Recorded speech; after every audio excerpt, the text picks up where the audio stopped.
Sa dami-daming question about sa G-Fiber Prepaid, one of the most asked question is, paano daw mag-apply? And ano yung requirements to apply the G-Fiber Prepaid? So yun, pag sinabi mong requirements, ano lang, mag-fill up ka lang. Meron akong referral link sa baba, yung link sa baba. I-click nyo lang, tapos i-select nyo kung prepaid or postpaid, then doon na kayo mag-fill up sa pangalan nyo, address, mobile number. So sa mobile number, meron kasi tayong tinatawag na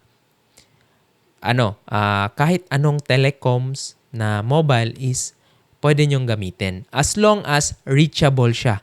So mas prefer ko yung TM or Globe or any other na mas makontak kayo, mas madali kayong matawagan kasi yung mga installer is siya yung kokontak doon sa number mo.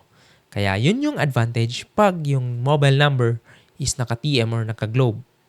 Then, pwede naman yung iba, pero make sure na active po yung SIM kasi doon kokontak yung mga technician during installation.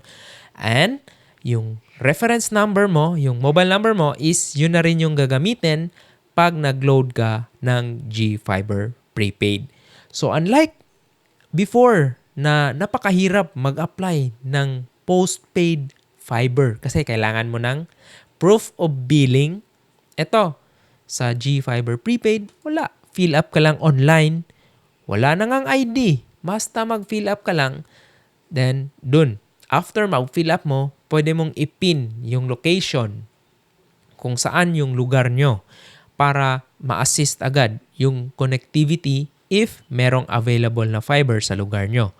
Then, after that, magbayad ka lang ng GCash na amount. Sa installation, one-time installation lang yan, around $999. Then, meron ka ng free na 7 days unlimited internet. Unlimited internet. So, doon mo na iti-check kung kaya na ba.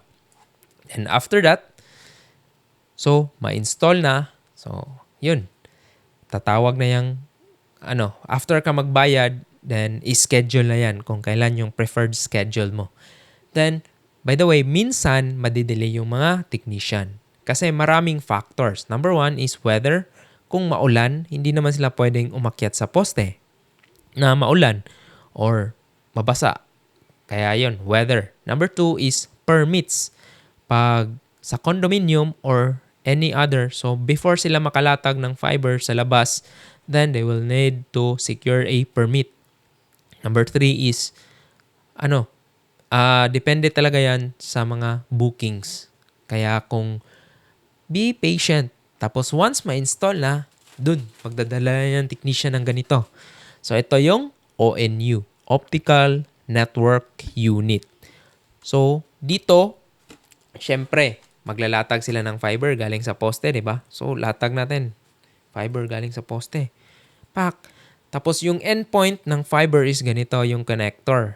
Either, regardless sa kulay, yellow or black, ito kasi indoor patch cord. Meron siyang black na ganito, square connector. Tapos yung square connector, syempre, paano mo magagamit kung may tinatawag na fiber to the home? So, endpoint lang niya is a fiber cable. Then, ito, optical network unit. So, magte-terminate na yan sa likod. After mag-terminate, ibig sabihin, ito, konektado na. Dito na magpa-flow yung internet signal. And then, yung mga devices mo, laptop, PC, pwede kang mag-connect dito sa LAN ports. Local Area Network ports.